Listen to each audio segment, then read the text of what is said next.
एक ऐसा फैसला जिसने नई दिल्ली को चौंका दिया है। बांग्लादेश ने अचानक 2.1 करोड़ डॉलर का रक्षा समझौता रद्द कर दिया है, जो भारत की एक सरकारी शिपयार्ड कंपनी को दिया गया था।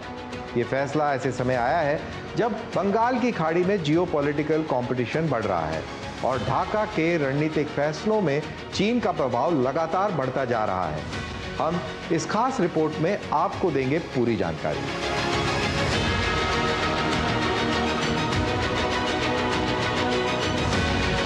2021 में बांग्लादेश ने garden reach shipbuilders and engineers नामक भारत की प्रमुख रक्षा कंपनी को अपनी नौसेना के लिए पेट्रोल वेसल्स को बनाने की और सप्लाई करने का 21 बिलियन डॉलर का अनुबंध दिया था। इस सौदे को भारत और बांग्लादेश के बीच बढ़ते रक्षा सहयोग का प्रतीक माना गया था, जो भारत की नेबरहुड फर्स्ट और एक्ट ईस्ट पॉलिसी के तहत एक अहम हिस्सा माना जाता था। लेकिन 3 साल बाद हालात बदलते से नजर आ रहे हैं। ढाका और नई दिल्ली दोनों जगहों के सूत्रों के मुताबिक बांग्लादेश सरकार ने अब ये ऑर्डर एक तरफा तौर पर रद्द कर दिया है। इसके पीछे तकनीकी कारण और डिलीवरी में देरी को वजह बताया गया है, लेकिन इस आधिकारिक वजह के पीछे एक और गहरी कहानी छुपी हुई है।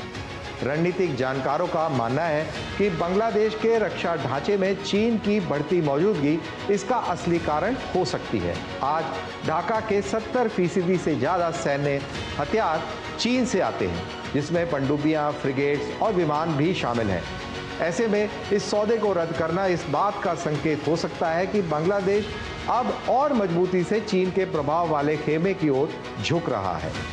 डॉलर के लिहाज से ये रद्द किया गया सौदा भले ही रकम के हिसाब से छोटा लगे, लेकिन इसका मतलब बहुत बड़ा है। ये सिर्फ भारत के लिए नहीं बल्कि पूरे इंडो पैसिफिक इलाके के लिए एक संदेश है कि बांग्लादेश अब अपनी रणनीति ज़्यादा सावधानी से बना रहा है। शायद चीन का दबाव या प्रलोभन भी वजह हो सकता है। भारत ने बांग्लादेश के साथ भरोसा बढ़ाने और संयुक्त बुनियादी ढांचे व रक्षा परियोजनाओं को पूरा करने के लिए काफ़ी प्रयास किया है, जैसे कि कोस्टल सर्विलेंस सिस्टम से लेकर फ्यूल पाइप कनेक्टिविटी तक।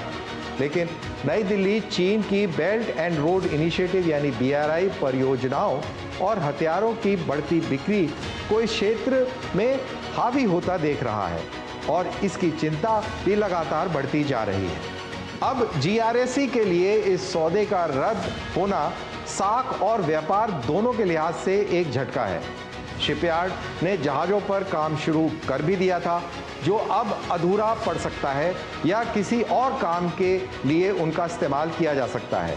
अधिकारी अभी भी ढाका से औपचारिक सूचना का इंतजार कर रहे हैं कि आगे क्या करना है। रणनीतिक साझेदारियां भरोसे से बनती हैं और फिर टूट भी सकती हैं। जब चीन और भारत दक्षिण एशिया में प्रभाव जमाने की होड़ में लगे हैं, तब ढाका का ये ताज़ा कदम दिखाता है कि छोटे पड़ोसी देशों को इस बड़े खेल में कितना संतुलन बनाकर चलना पड़ता है।